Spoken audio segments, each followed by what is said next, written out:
Welcome to another video of Java Under the Hood about arrays. So far I've only been using arrays of primitive types, but what about arrays of objects? The term, as you'll discover, can be quite misleading. In this class I'll just use one array, fruit basket.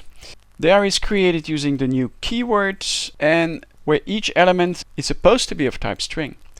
After that, I assign three string literals kiwi, apple and orange to the first three elements of the array.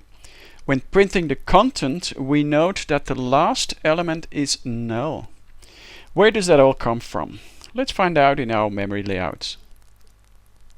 I set up a stack frame first of the main method with its arguments parameter. Then the declaration of array variable fruit basket and instantiation of the array. Now, as I explained in the previous video, the declaration of the fruit basket is not creating the actual array. It only stores the reference variable on the stack.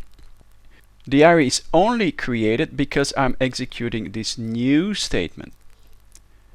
Now, looking at the syntax, you might be tempted to assume that 4 strings will be created in the process. And this is very misleading because no such thing will take place.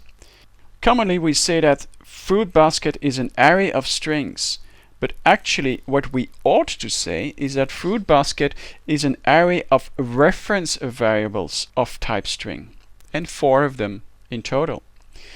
Meaning that each element in the array is designed to hold a reference to or address of a string object.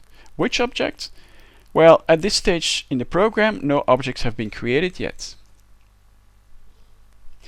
And so the elements are initialized with the default value for reference variables, which is null. So after the assignment, fruit basket holds the reference to the array. Now first we need to create a string object. Here I do that with string literal kiwi, which is created in the string constant pool. Watch my videos about strings and the string constant pool if you want to know more about this topic.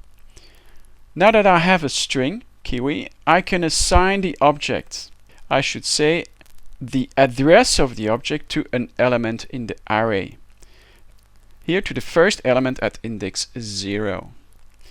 And so I have my first reference variable element pointing to string object kiwi. Similar with apple. First the object is created, after which I assign it to the second element in the array. And similar with string orange. We create it and we assign it. So actually what I assign are addresses to string objects.